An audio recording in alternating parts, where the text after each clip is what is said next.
Bueno, a ver.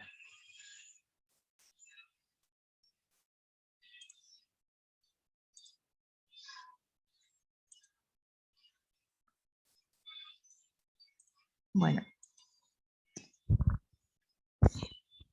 Están viendo la pantalla bien, ¿no?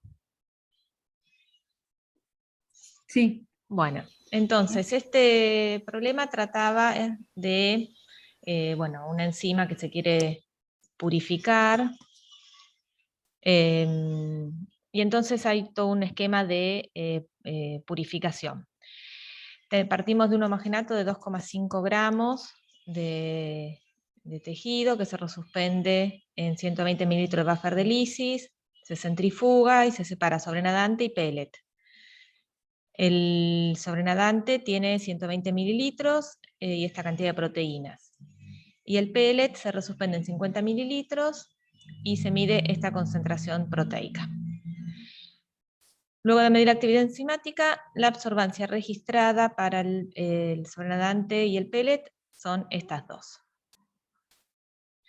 Bueno, entonces, acá en esta primera parte tenemos ya algunos datos de la tabla, ¿sí? Yo siempre los pongo en azul, lo que es dato del problema.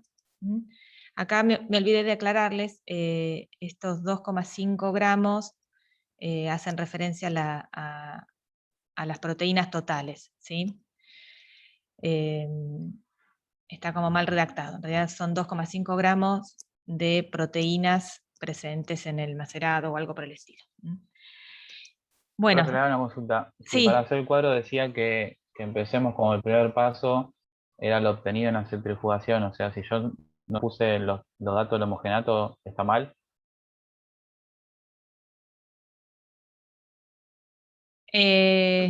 pasa que del homogenato no tenés mayor, después las unidades y demás. No, por eso. Dice que para armar el cuadro de purificación hay que tomar como primer paso el sobrenadante obtenido de la centrifugación de los homogenatos. Claro, ¿por qué el sobrenadante y no el pellet? Eso es lo que pregunta. Pero si en el cuadro no puse el homogenato, ¿está mal? O sea, en la No, parte que usted puso homogenato, no lo puse no, directamente. no lo pusiste. Sí. No te entendía. No, claro, no pasa nada si no lo pones. No tiene importancia. Ah, listo, listo. No, porque no lo Listo. vas a usar. Por eso no sé. Sí, sí, ahí está. No entendía la pregunta, perdón. Sí, sí, de hecho no hace falta ponerlo.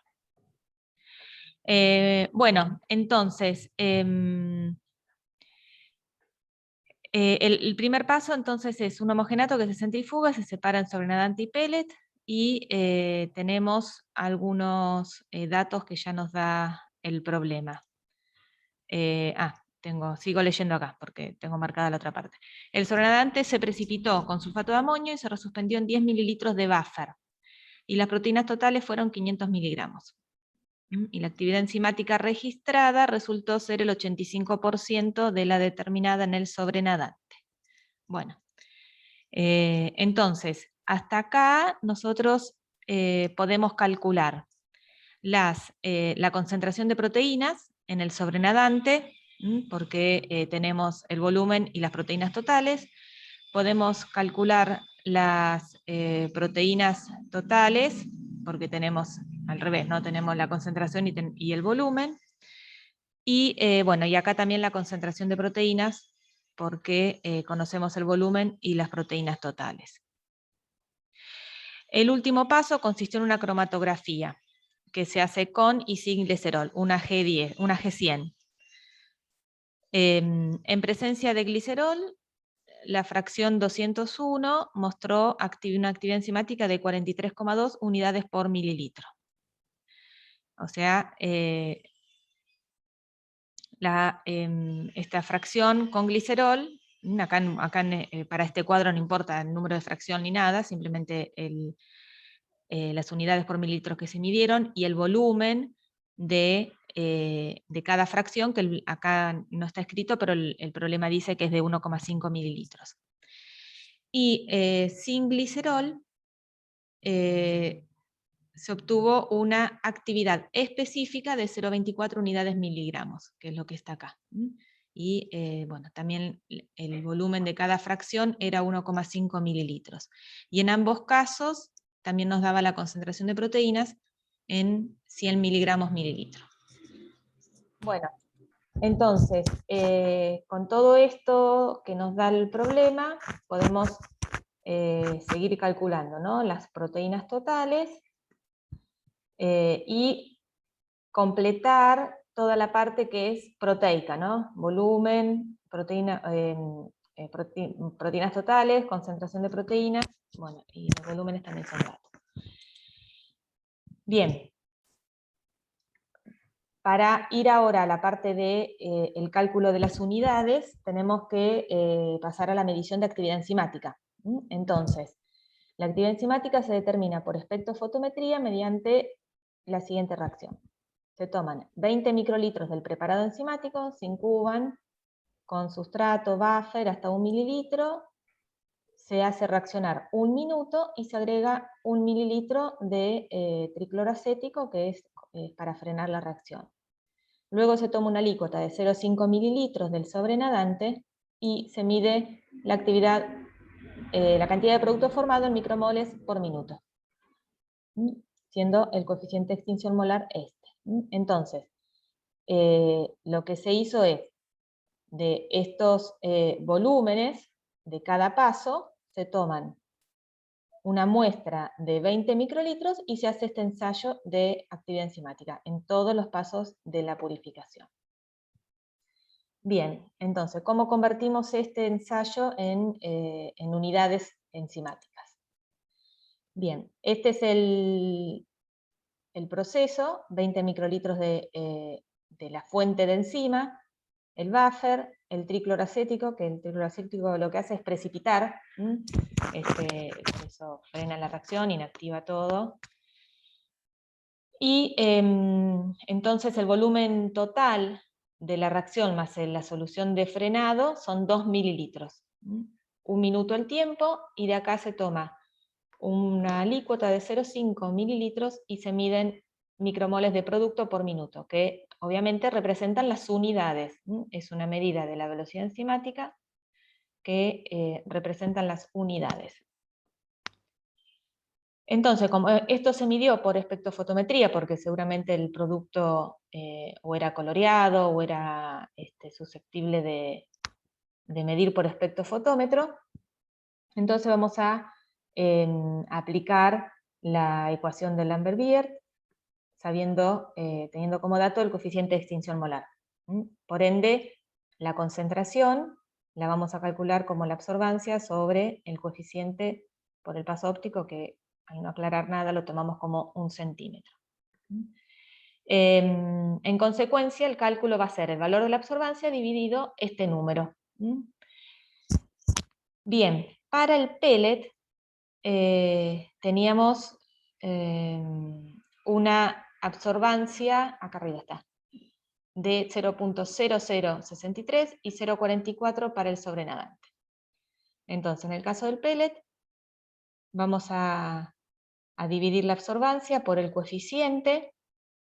Eso nos da este número, 0,27 micromolar. ¿Sí? Entonces, esa concentración de producto que se mide en 1 minuto, ¿no?, en la reacción, es la concentración de producto que está presente en esta alícuota que tomamos para hacer justamente la medición. Y por lo tanto, en el volumen de reacción final, en estos 2 mililitros, la concentración es la misma, ¿verdad? Porque la concentración no cambia al tomar una alícuota. Entonces, a lo que tenemos que llegar es a medir estas unidades en la fuente de enzima, en estos 20 microlitros que se colocaron como fuente de enzima, porque esas son las unidades que hay que llevar al cuadro de purificación. Entonces, ¿cómo hacemos eso? Lo podemos hacer de dos maneras. Podemos calcular los micromoles que están presentes en 2 mililitros, ¿sí? Porque dijimos que esta concentración, 0,27 micromolar, es la que corresponde al volumen de reacción final. Entonces, podemos calcular en 2 mililitros la cantidad de micromoles de producto que se formaron. Siempre en un minuto, porque la reacción transcurre en un minuto. Y eso da 5,4 por 10 a la menos 4 micromoles de producto, que se corresponden a unidades, ¿no? Micromoles de producto por minuto son unidades enzimáticas. Bien, ahora, todas estas unidades que están en el volumen de reacción provienen de la fuente de enzima. No hay otra posibilidad de tener unidades enzimáticas que vengan del buffer o del tricloracético, etc. Entonces, si estas unidades totales que están en la reacción las dividimos por los 20 microlitros, vamos a tener las unidades por mililitro. O sea, llevamos los 20 microlitros a mililitro, dividimos y nos da el valor de unidades por mililitro, que es lo que nosotros necesitamos. La concentración de enzima en los 20 microlitros que ponemos a reaccionar, ¿sí? Y siempre nos conviene, en este punto, en esta alícuota de enzima o de preparado enzimático que ponemos a reaccionar, tener la concentración, porque recordemos que estos 20 microlitros es una alícuota del volumen total del paso que estoy analizando. Si estoy en la cromatografía, será el volumen 1,5 microlitro. En los primeros pasos eran 10 mililitros o no me acuerdo ahora. Entonces, para poder usar el mismo número, nos manejamos con concentración. Lo pueden hacer igual con unidades totales, pero me parece que es más fácil averiguar la concentración, ya que la concentración en esta alícuota de enzima va a ser la misma que en el volumen entero de ese paso. Bien, y de la misma manera hacemos el cálculo para el sobrenadante. Dividimos la absorbancia por el coeficiente de extinción, sacamos la concentración micromolar, calculamos los micromoles presentes en los 2 mililitros de reacción, lo dividimos por los 20 microlitros y averiguamos las unidades por mililitro. ¿Sí? ¿Se entiende hasta ahí? Profe, a mí me quedó una duda de dónde sale el 5,4 por 10 a la menos 4. Bien, sale de hacer esta cuenta. Vos tenés una concentración 0,27 micromolar. Es decir, que en 1000 mililitros, que es un litro, tenés 0,27 micromoles. Luego, en 2 mililitros, X. Esa es la regla de 3 ahí. O como hagan la conversión. Yo hago regla de 3, pero el que hace proporcionalidad también es lo mismo. Como hagan la cuenta de conversión. O sea, el cálculo de moles a partir de la concentración y el volumen. Bueno, bien, otra forma de hacer esto es ver qué dilución sufre esta preparación de enzima desde los 20 microlitros iniciales hasta los 2 mililitros de volumen final. O sea que de acá a acá hay una dilución 1 en 100. Por lo tanto, el factor de dilución es 100. Luego, si nosotros calculamos la concentración en este punto, ¿no? En el volumen final de la reacción, la concentración es de 0,27, entonces multiplicando por el factor de dilución, vamos a saber la concentración en la preparación de enzima inicial, que da 0,027 unidades por mililitro. Le da exactamente lo mismo, cada uno lo resuelve como le resulte más fácil. Hay quien lo visualiza mejor así y el que lo visualiza mejor de otra manera también. ¿Sí? ¿Se entendió hasta acá?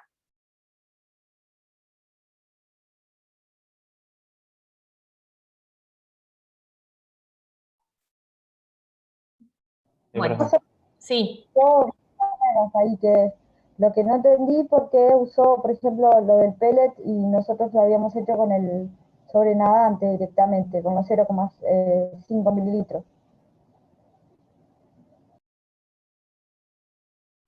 No entendí la pregunta. Los 0,5 mililitros es parte del ensayo de actividad enzimática,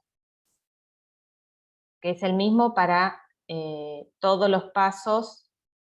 Si vemos acá el cuadro, cada vez que se midieron las unidades por mililitro, en el sobrenadante, en el pellet, en la precipitación y en las cromatografías, la actividad enzimática siempre se midió de esta manera, con esta reacción.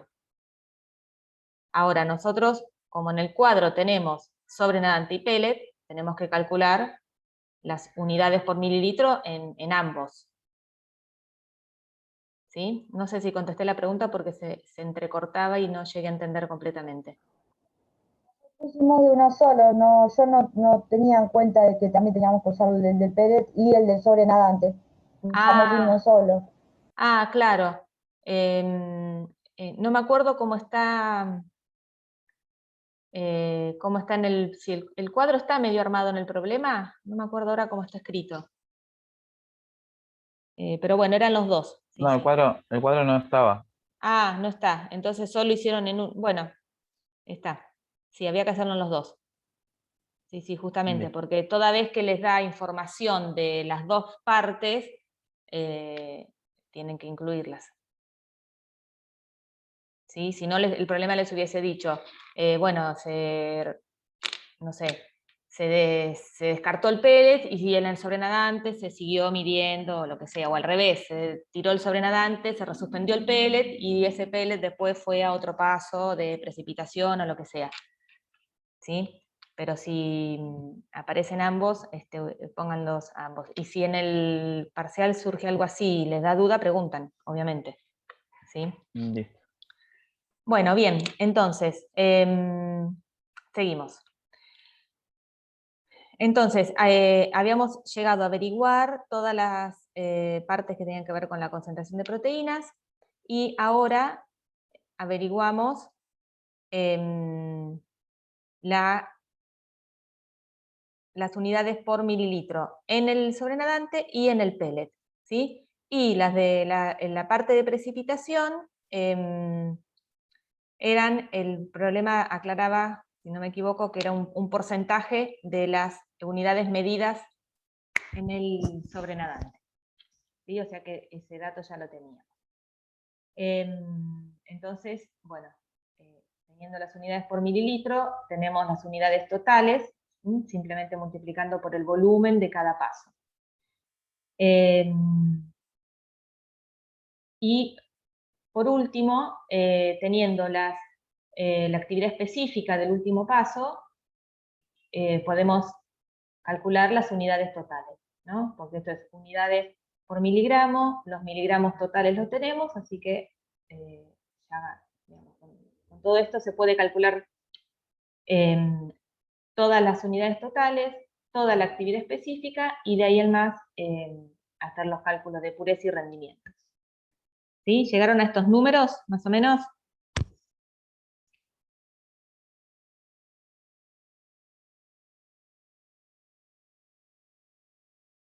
No, hasta ahí no llegamos nosotros. Nos faltó la parte, digamos, de ponerlo del pellet. La verdad que lo veíamos a eso. Bueno, si no pusieron el pellet no pasa nada, pero el resto de los números igual se podían Sí. resolver, ¿sí? Bien, bueno, perfecto. Bueno, entonces, bueno, y ahí terminábamos el cuadro de purificación, ¿sí? Después creo que venían algunas preguntitas al respecto, pero bueno, ya podemos ir viendo que se logra, bueno, hay una pérdida de rendimiento, especialmente sin glicerol al final, y la pureza es, algo se purifica, aunque sea. No sé si para este fin es bueno o malo, pero se logra purificar casi 4 veces. Bueno, el último paso de la purificación consistió en una cromatografía de exclusión molecular, una G100, en la cual se sembró la muestra en presencia y en ausencia de glicerol. Recordemos que esto siempre se hace con glicerol para preservar las estructuras cuaternarias cuando están estabilizadas por interacciones no covalentes. Se recogieron fracciones de 1,5 mililitros en las cuales se midió la absorbancia. El volumen muerto de la columna era de 180 y el total de 450. Utilizando la columna en presencia de glicerol se observaron 3 picos, de los cuales la fracción 201 mostró actividad enzimática con este valor. Todo bueno, esto ya está incluido en el cuadro, ¿no? Y en ausencia de glicerol se obtuvieron 3 picos, de los cuales este pico tuvo actividad específica con este valor. Bien, entonces, de acá nosotros podemos calcular cuáles de estos 3 picos, en ambos casos, se corresponden con el que tiene actividad enzimática. Entonces, en el primer caso, si la fracción era la 201, el volumen de elusión entonces es 301,5 mililitros, ¿sí? Porque multiplico 201 por 1,5 mililitros, que es el volumen de cada fracción. Entonces, voy al cálculo de KB, volumen de elusión, este que calculé, volumen serio y volumen total es dato del problema, esto nos da 0,45. O sea que el pico de 0,45 es de estos 3 el que tiene actividad enzimática. Y lo mismo con el otro caso, que es el volumen de elusión 310,5, eso representa la fracción 207, acá hago al revés, divido 310,5 dividido 1,5, y haciendo la misma cuenta del KB, esto nos da 0,48. O sea que el pico este es el que tiene actividad enzimática. Bien, y esto, bueno, es lo que representamos acá, ¿sí? Bueno, acá estaba así, justo lo de la actividad enzimática, del paso de precipitación, que era el 85% de la que se había registrado en el sobrenadante. Bueno, entonces, de la cromatografía tenemos 3 picos, y en ambos casos, bueno, en el del medio es en el que se detecta actividad enzimática. ¿Sí? ¿Esto se entendió? ¿Pudieron llegar a esa conclusión? Sí. Sí, muy bien. Estará sencilla.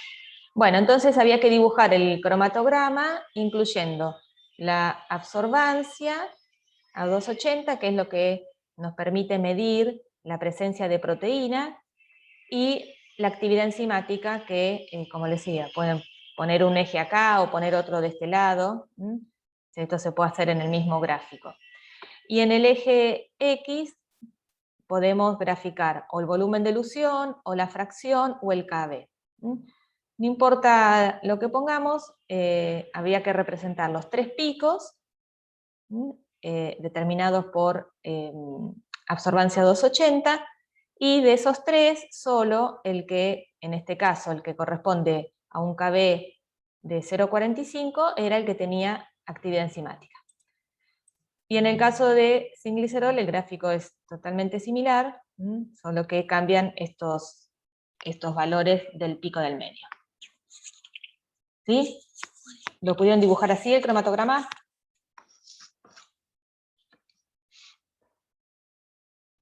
Sí, profe, lo que no sabía era el tamaño de los picos, eso no pasa No nada. importa. Todo igual. Es a ojo por ciento totalmente. ¿Sí? Esto podían hacer 2 gráficos, 4 gráficos, no importa. Aunque lo importante es que ustedes puedan ubicar bien que acá en el eje Y ponen la absorbancia o la forma en que miden proteínas, al igual que en el eje Y va la actividad enzimática, y que en el eje X va, bueno, cualquiera de estos parámetros, ¿no? El que tengamos, el volumen de elusión, o la fracción, o el KB.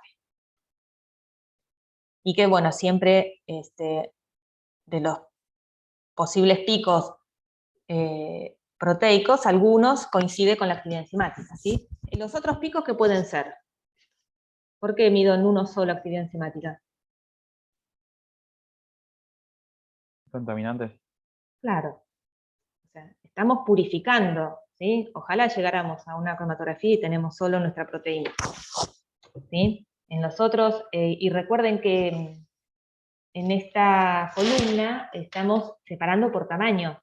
Ni siquiera son situaciones en las que la proteína de interés puede quedar interaccionando con la matriz y el resto pasar de largo, como podría ser otro tipo de cromatografía de afinidad o de intercambio iónico. Acá es por tamaño, o sea que si en mi mezcla tengo otras proteínas contaminantes, que seguramente tengo,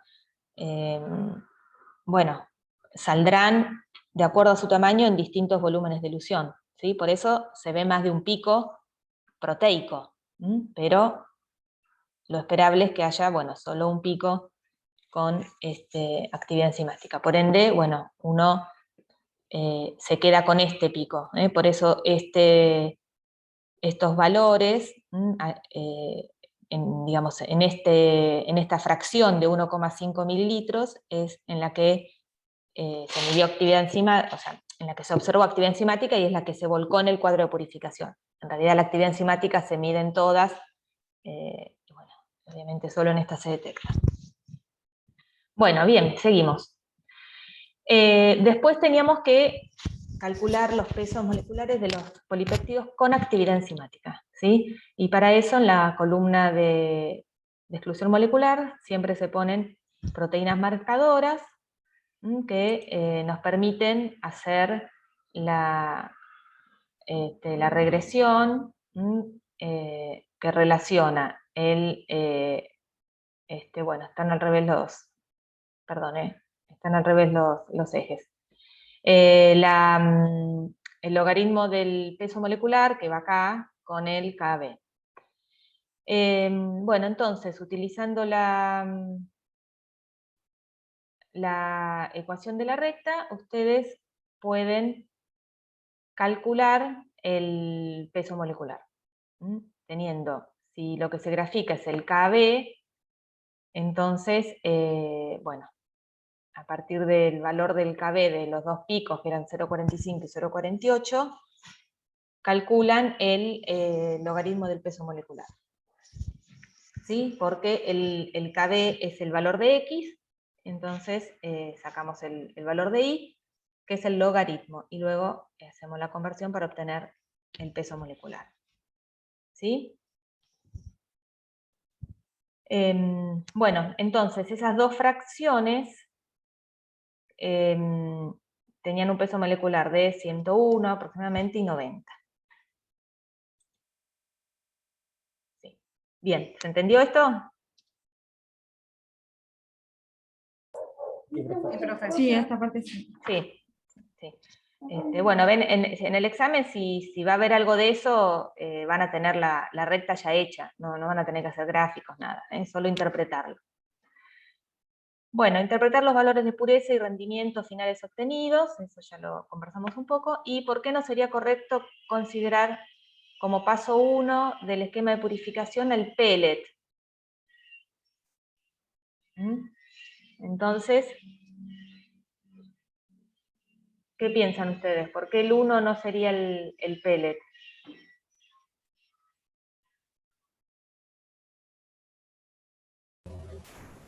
¿De la proteína que dan el sobrenadante? Claro, claro, porque en realidad sonante y pellet es parte de lo mismo. No es que hay,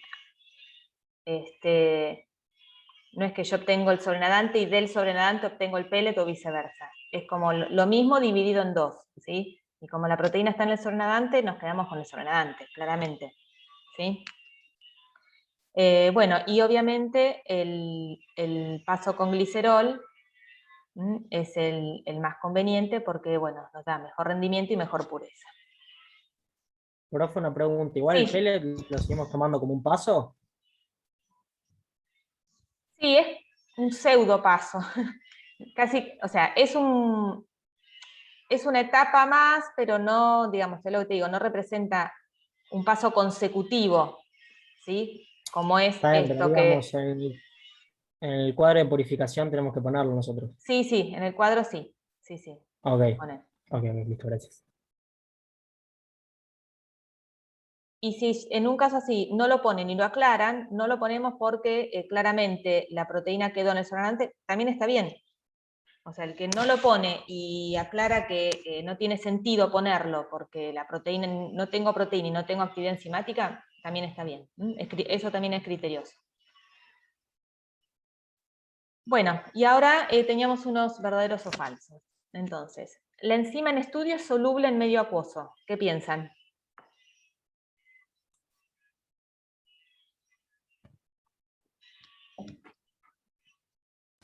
Que es verdadero. Verdadero. Yo pensaría Bien. porque uno puede mirar el valor de las absorbancias que dieron y es casi despreciable el del pellet. Entonces, si está en el sobrenadante es porque en el medio líquido. Perfecto. Está perfecto. Esa justificación es lo que hay que poner. El KB en la cromatografía de exclusión molecular es un parámetro que se calcula para estimar el volumen de elusión de la proteína de interés.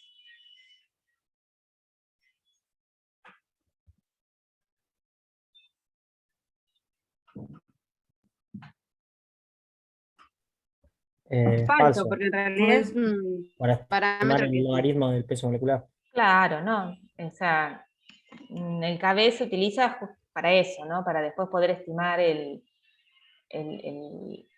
peso molecular, si hay proteínas calibradoras o como parámetro característico de esa corrida, de esa proteína, pero no para estimar el volumen de elusión, que es un dato experimental, ¿sí? Porque es al revés, con el volumen de elusión calculamos el KB. La cromatografía de exclusión molecular puede brindar información sobre la estructura cuaternaria de una proteína. Qué asco. Yo no tengo mucho.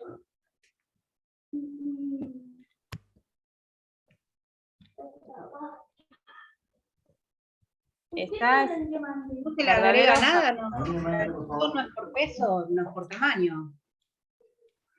No me va a dar la estructura cuaternaria de la proteína. No, Si pero yo no si, quiero... si Pero hacemos... cuando usás glicerol o no, ahí sí. Podría, entonces lo tomamos como que sí, está bien. Sí, exacto. En el caso justo como era el caso de este problema, ¿sí? De todas maneras, el que pone falso y lo justifica bien, también está bien, ¿sí?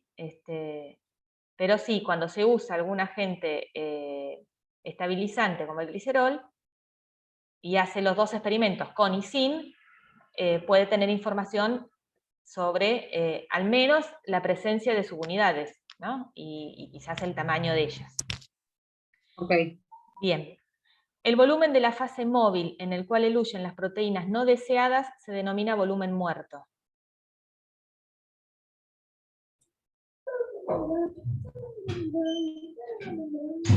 Verdadero. Para mí es falso, porque no puede haber alguna proteína que salga con la nuestra en el mismo volumen. Bien. ¿Qué eluye en el volumen muerto? En realidad el volumen muerto lo que eluye son las proteínas de mayor tamaño. Claro, sí, es una visión como muy egoísta y antropocéntrica, ¿no? Pensar que las proteínas no deseadas por mí van a... ¿no? Es eso, el volumen muerto sale... Pero si hacemos una cromatografía de intercambio iónico en el volumen muerto, puede que se diluya la proteína que yo no deseo.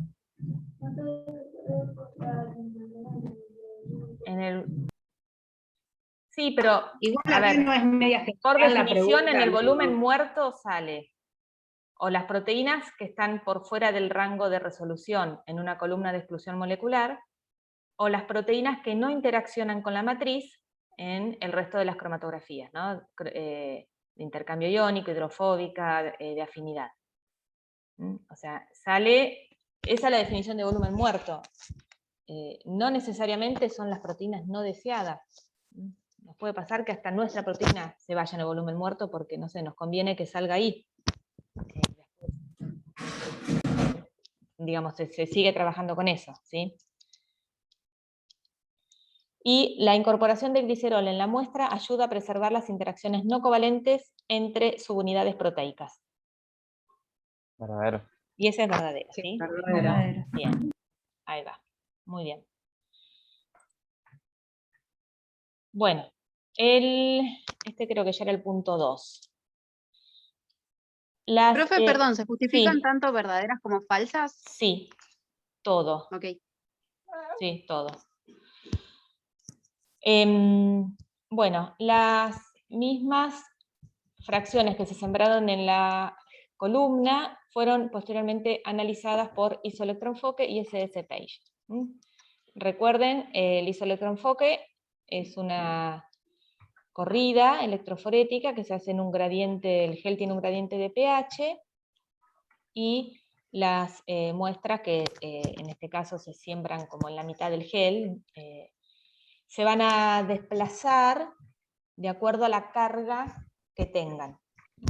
Y como ese desplazamiento se da en un gel que tiene un gradiente de pH, cuando las proteínas alcanzan un pH que es igual a su punto isoeléctrico, dejan de tener carga y se movilizan más.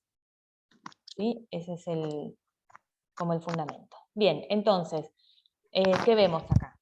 Que cuando tomamos la fracción con glicerol, vemos una única banda en un pH 6, y sin glicerol vemos dos bandas. Y cuando vamos al SDS-Page, tenemos, en el caso que corremos simplemente el SDS-Page, una banda con urea, que rompe las interacciones no covalentes. Veo dos bandas, con beta-mercapto 1 y con urea más beta-mercapto 2. Esa es en la muestra con glicerol. Y en la muestra que no tenía glicerol, en todos los casos veo las mismas dos bandas que veía acá. Entonces, ¿qué conclusión podemos sacar de este punto, de estos gráficos? Que la proteína de interés, o sea, la proteína de interés tenía dos subunidades unidas no covalente, una de 90 kilodalton y otra de 10. Perfecto, perfecto. Entonces, si imaginémonos, esa es la hipótesis, ¿no? Dos unidades, 90 y 10, unida por interacciones no covalentes. Entonces, ¿qué pasa? Cuando corro un SDS-Page, veo la proteína entera. Cuando pongo urea, que rompe las interacciones no covalentes, se separan las dos unidades y veo las dos. Con beta-mercapto sigo viendo la proteína entera, porque no hay uniones puente disulfuro, y con urea y beta-mercapto, entonces la urea sí separa las dos subunidades. Esto era la situación con glicerol, que ya de del ensayo anterior y de este, ¿sí? Vemos que, o sea, con glicerol, tengo una única banda, o sea, tengo una única especie.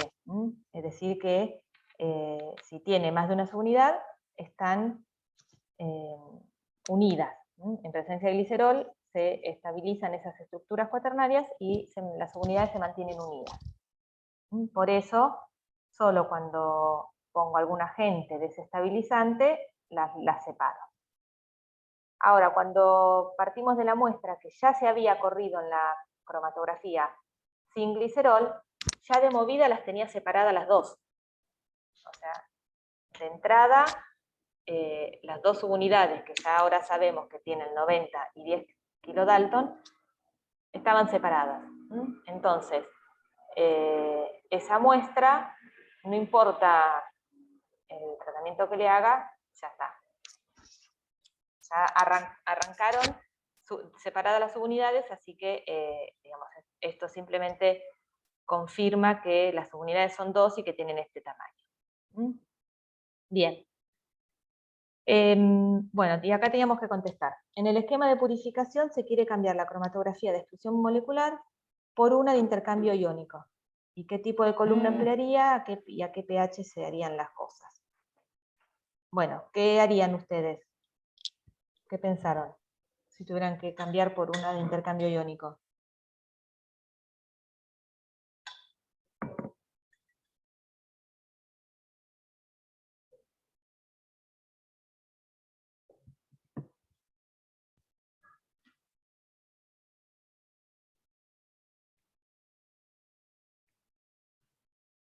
¿Qué punto isoeléctrico tiene la proteína que nos interesa?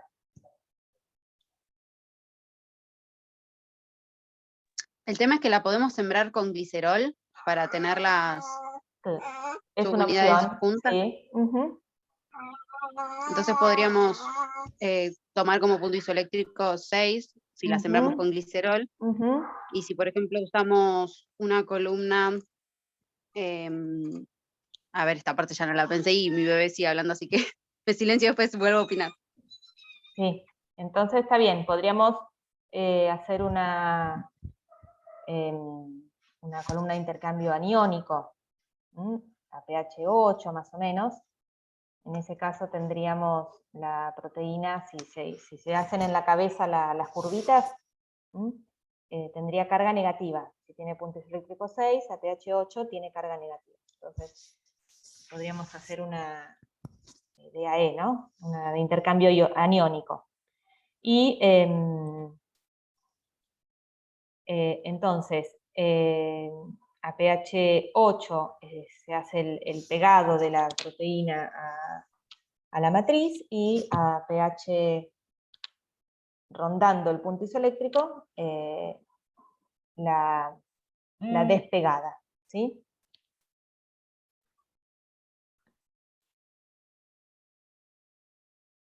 ¿Sí? ¿Se entiende? ¿Pensaron alguna otra opción?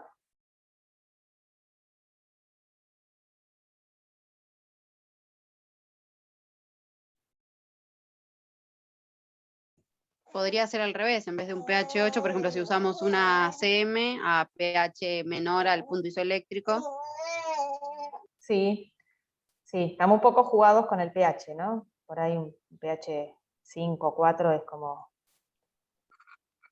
Claro. un poco agresivo, pero bueno, no importa, a los fines del examen está bien igual, ¿sí? Pero sí, también podría ser al revés, ¿sí? pH menor al punto isoeléctrico y un intercambio catiónico. Bueno, muy bien, seguimos. ¿Dudas de esto? ¿Sí? Se entendió, ¿no? Que está formada por dos subunidades unidas por interacciones no covalentes.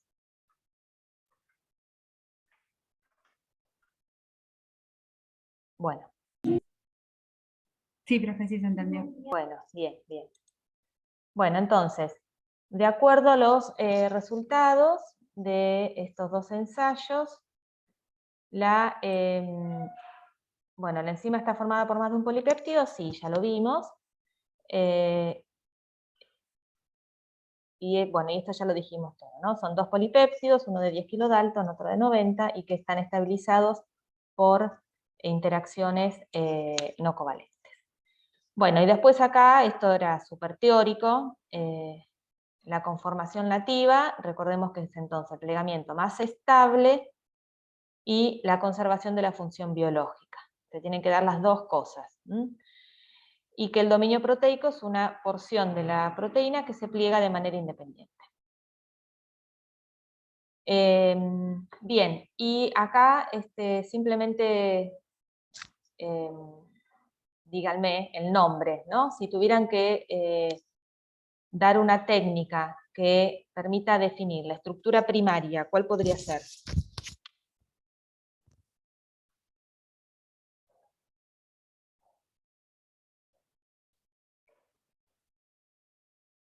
Edman. Sí, secuenciación, claramente. ¿Sí? Queremos saber la secuencia de aminoácidos, secuenciamos. La estructura secundaria, ¿cómo la podría definir o caracterizar o aproximar?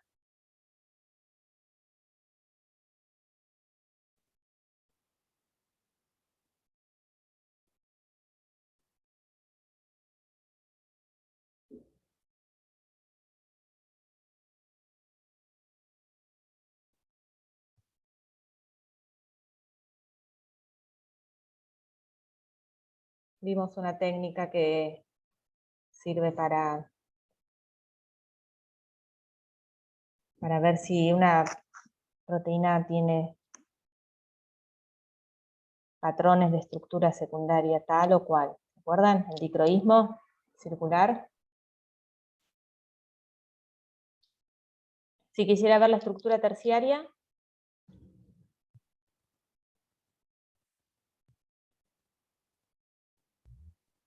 Resonancia magnética nuclear. ¿Sí? Cristalografía de rayos X, y esas técnicas que me permiten ver la disposición de los átomos en el espacio, ¿sí? Eso permite modelar la estructura de la proteína. La estructura cuaternaria, ¿cómo podría averiguarla? ¿Cómo sé si hay más de una subunidad en una proteína? Y lo que veníamos haciendo. ¿Cómo? Electroforesis, SSPage, Sí, exacto. con agente reductor. Exacto. Cromatografía, como muestra este problema también, ¿sí? La presencia de dominios proteicos.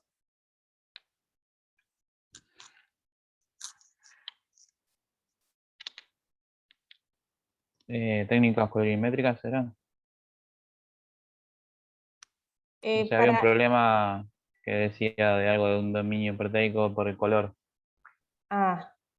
no. No me acuerdo. No, bueno, los dominios, digamos, los encontramos cuando analizamos la estructura terciaria de una proteína, ¿sí? Así que vale lo mismo que dijimos para la estructura terciaria. Recién cuando tenemos ese dibujo, esa idea de cómo se dispone la proteína en el espacio, podemos también visualizar los dominios, porque es parte de la estructura terciaria. Bien, ¿cómo puedo el sitio activo de una enzima?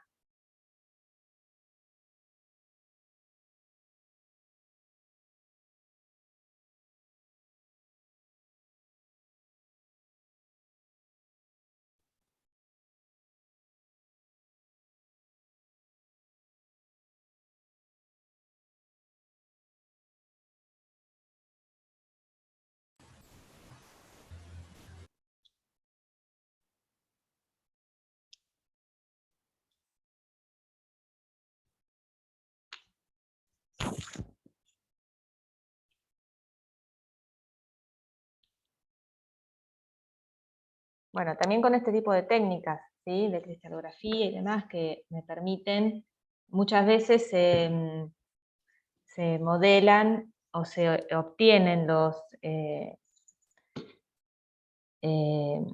modelos de estas enzimas junto con el sustrato, junto con un inhibidor o algo, y es lo que permite ver en qué punto ese sustrato, por ejemplo, está unido, visualizar el sitio activo.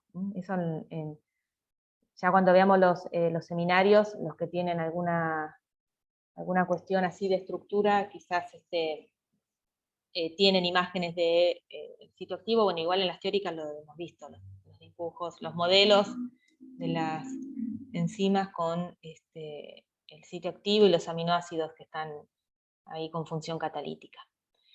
Y el sitio de unión a un ligando, o mejor dicho, se las reformulo más fácil. ¿Cómo puedo saber que una proteína une a un ligando determinado? ¿Cómo lo puedo averiguar o investigar? No el sitio puntual, sino la posibilidad de unir un ligando.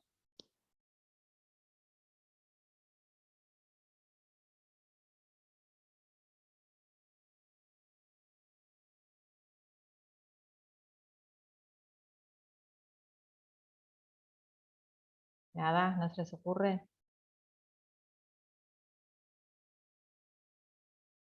Vimos dos técnicas, una más fácil que la otra. Una cromatografía de afinidad, si yo, digamos, supongamos que conocemos el ligando y que lo podemos unir a la matriz cromatográfica, luego podemos ver si la proteína o la enzima de interés queda retenida en la columna, ¿no? Si queda retenida es porque está interaccionando con el ligando.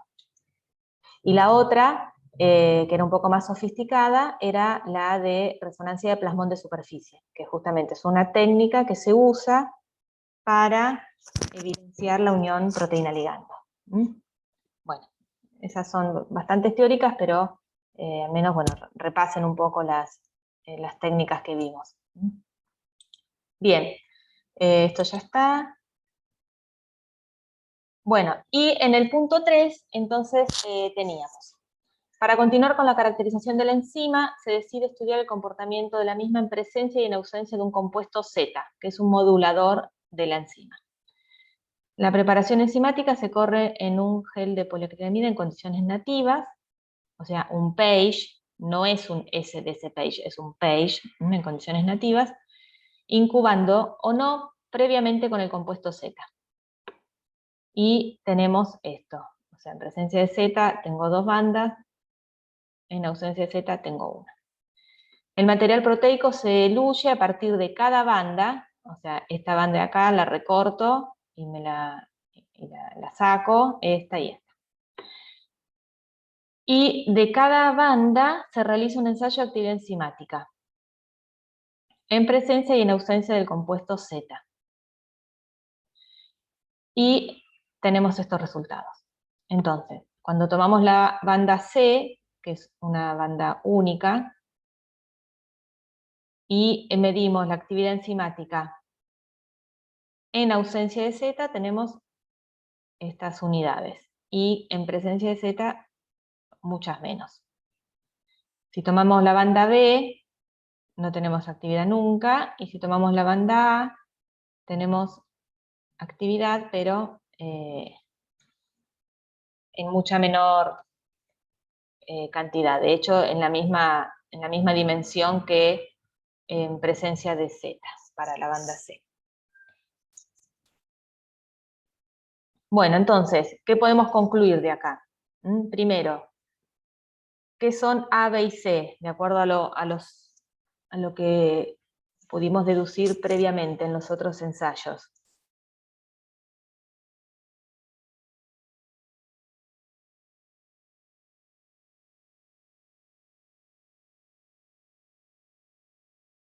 ¿Qué les parece? Estamos trabajando siempre con la misma enzima, siempre es todo lo mismo, ¿sí? No es un problema aparte.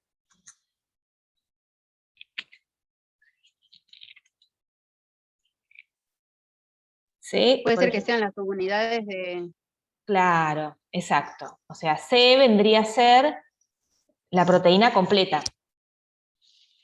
Y A y B, las 2 subunidades en las que se separa.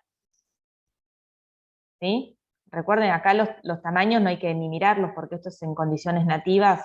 No es que esta tiene más o menos tamaño que esta, no importa. Simplemente hay que ver que acá hay una y que acá hay 2.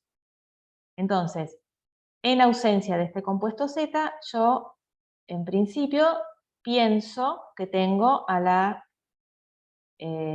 enzima con sus 2 subunidades de 90 y de 10 kilodalton juntas. O sea, está la enzima completa. Y en presencia de Z, es como que se me separan las 2 subunidades. O sea que Z le está haciendo algo que hace que esas 2 subunidades se separen. Esa sería nuestra hipótesis de trabajo, ¿no? Ahora veamos si esa hipótesis coincide con lo que vemos acá. Y qué resultado extra nos da también esto de actividad enzimática. Bueno, veamos. Si trabajamos con la banda C, en la banda C nosotros suponemos que tenemos la proteína, la enzima nativa, ¿sí? Con su estructura cuaternaria, con su funcionalidad total.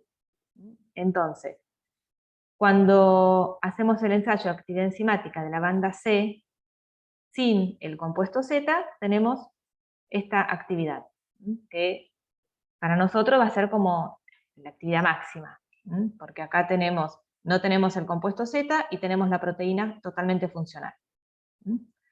Ahora, ¿qué pasa? Cuando le agregamos el compuesto Z, esta actividad cae notablemente. Si bien se mantiene algún valor, pero decae mucho, ¿sí? Y ya sabemos que el compuesto Z lo que hace es disociar las 2 subunidades. Entonces, el compuesto Z disocia las 2 subunidades y al disociarse, la enzima pierde gran parte de su funcionalidad, porque pasa a tener muchísima menor actividad enzimática. Es decir que las 2 subunidades necesitan estar juntas para que la enzima sea totalmente funcional y que trabaje a su máxima capacidad. Bien, si tomamos la banda B, no tenemos actividad. O sea, esta banda B, esta subunidad que está representada en la banda B, no, ahí no está el centro activo de la enzima. Ahí no tengo nada, porque no mido actividad enzimática para nada. Esta subunidad tiene que estar unida a la proteína porque eso ayuda a que tenga la conformación adecuada y que, bueno, adopte su conformación nativa, ¿sí? Y si nos quedamos solo con la banda A, vemos que tanto en ausencia como en presencia de este compuesto Z, la actividad hay actividad enzimática, pero muy poquita, similar a lo que pasa acá. Entonces, en esta, digamos, lo que yo tengo en la banda A es una de las subunidades de la enzima, la subunidad que tiene el centro catalítico, pero que, digamos, no logra su máxima capacidad enzimática porque, bueno, justamente le falta la otra subunidad que termina de conformarla correctamente. ¿Sí? ¿Se entiende?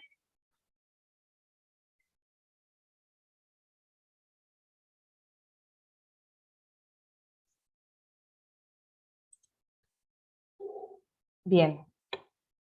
Entonces, de acuerdo a los resultados previos, sabemos que una de las proteínas tiene 90 kilodalton, con un punto isoeléctrico de 6,5, porque eso lo veíamos en el... aproximadamente, ¿sí? Lo veíamos acá. La subunidad B, la banda B, perdón, se correspondería a la subunidad chiquita. ¿Por qué? Porque esta justamente no tiene actividad enzimática para nada, ¿sí? No es esperable que en algo de 10 kilodalton tenga un sitio activo y que pueda catalizar, etcétera, ¿sí? Así que a priori le asumiríamos que la actividad, la capacidad como enzima, la actividad catalítica reside en esta subunidad de 90 kilodalton. Y que esta es necesaria para que esto, la subunidad, la enzima entera que tiene 100 kilodalton, esté plegada correctamente. Y recién ahí, cuando estas dos subunidades se unen, para dar esta de 100, la actividad enzimática es máxima. Cuando están separadas, en esta subunidad de 90 queda algo de actividad enzimática residual, ¿sí? Porque acá está el centro activo, pero no es el 100%, ¿sí? Necesita que esta subunidad se una para que se logre la conformación nativa. También podría pasar, este problema está planteado así, pero podría pasar que cuando estas dos subunidades se separan, la actividad sea cero en ambas y que sea indispensable que la proteína esté bien formada con sus dos subunidades, con su estructura cuaternaria, para que recién ahí haya actividad enzimática. Bien, ¿y qué más teníamos? Bueno, ¿qué otra información? Esto ya también lo dijimos, ¿no? Que la unión de este compuesto Z, que es un modulador de la funcionalidad de la enzima, provoca la separación de las subunidades. ¿Sí? ¿Se entendió esto? ¿Quieren que repita algo?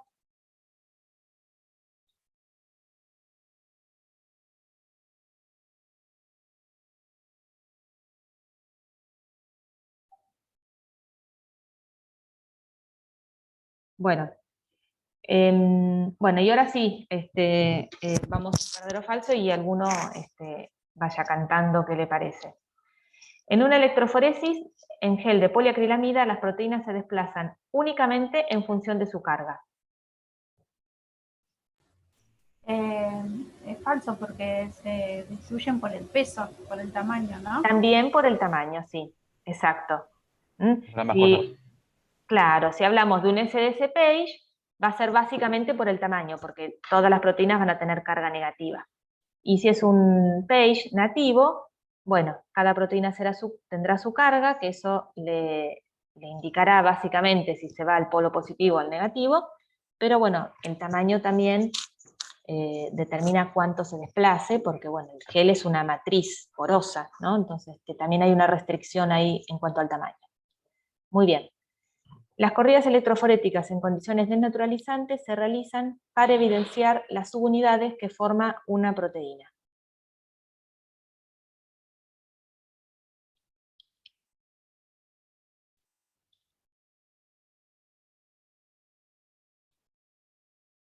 Yo en ese caso, o sea, por ejemplo, le pondría falso, pero en el sentido de que, o sea, es cierto, pero no solo eso, sino que solo eso lo que te demuestra son solo las uniones no covalentes. O sea, además, Claro. para ver si tenés subunidades, otro tipo de subunidades, necesitas también un beta-mercapto. Un beta-mercapto. Bien, sí, sí. Eso puede ser verdadero o falso de acuerdo a cómo lo justifica cada uno.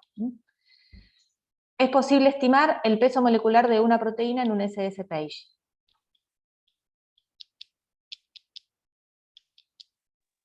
Verdadero Sí. siempre y cuando lo corramos con alguna proteína marcadora. Por supuesto, exacto, ¿sí? Donde no podemos estimar el peso molecular es en un gel nativo, porque al correr también por carga eso no nos permite. Es posible cuantificar de manera exacta una proteína en un SS page. Exacto, no. No, bueno, igual... La mayoría de las veces lo hicimos siempre fue a ojo, digamos, Sí. algo... Sí, sí. excepto que Igual esté esto se muy relaciona más con la práctica de laboratorio que hacen un SS Ah. page y ahí vemos que en realidad, aunque corramos una curva de calibración, digamos, la lectura es una intensidad de banda, ¿sí? Entonces no es una manera muy exacta de cuantificar una proteína, ¿sí? Sino que, bueno, los otros métodos colorimétricos o espectrofotométricos digamos, nos permiten tener una exactitud mayor. La sensibilidad de un page depende, bueno, esto también es de los laboratorios, así que se las contesto yo. La sensibilidad de un page depende de la tinción empleada para visualizar proteínas, y eso es verdad. Cuando se corre un SS page, se tiñen las proteínas y hay distintas opciones de tinción, ¿sí? Igual en la teórica las tienen mencionadas. La más común es el azul de Kumasi, pero, por ejemplo, una tinción de plata es más sensible. ¿Qué significa más sensible? Que si yo tengo menor cantidad de proteína presente en una banda, puedo llegar, con un Kumasi puedo llegar a no verla, pero con una tinción de plata, sí. A eso hace referencia. Pero bueno, eso también es parte de los laboratorios. Bueno, esto sería lo que hoy vamos a resolver. Así que revísenlos, estos 3 puntos, y el lunes hacemos lo siguiente, que ya es de actividad enzimática, inhibidores y demás. Esto era de la primera parte de proteínas, básicamente.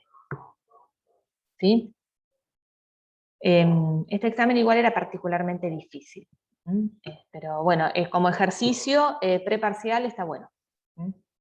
Porque vemos bien todos los temas, las cuentas y demás.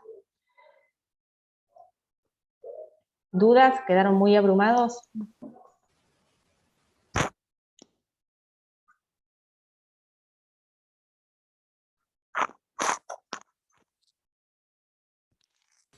Nada, ahora hay que repasar todo lo que vimos. Sí. Y así. Igual me recibió la clase.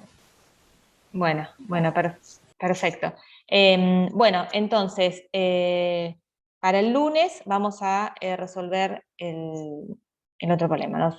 Lo hacemos como hoy. El que quiere ir viéndolo un poquito, lo va viendo, y si no, lo discuten entre ustedes en grupitos y después hacemos la puesta en común. ¿Sí? Gracias, profe. No, por nada. Nos vemos el lunes entonces. Y bueno, como siempre, cualquier duda me preguntan por el grupo, por el WhatsApp, por el foro. Pero bueno, creo que con las guías van bien, así que De todas formas, todas las dudas, el lunes las podemos evacuar también. Profe, ¿esto podría ser antes del fin de, aunque sea, el PowerPoint se armó? Sí, sí, yo ahora se los mando. Le mando el video y Vale. el PowerPoint. Muchas gracias. No, por nada. Así que, bueno, a estudiar mucho y buen fin de semana. Gracias, igualmente. Un beso. Profe, le hago una consulta, Chao. perdón. Sí. Para pedir el tema de lo del día de estudio para el jueves, Pasame, certificado, digo. sí, pasame bien tu nombre y DNI y yo intento bajarlo del SIU y si no, mando un mail a no me acuerdo dónde y me lo dan casi en el día. Ah, listo. A bueno, lo sumo al muchas día gracias. siguiente yo te lo mando. ¿Mm? Listo, no hay problema. Bueno, Hasta bueno, luego. nos vemos chicos. Chau, chis.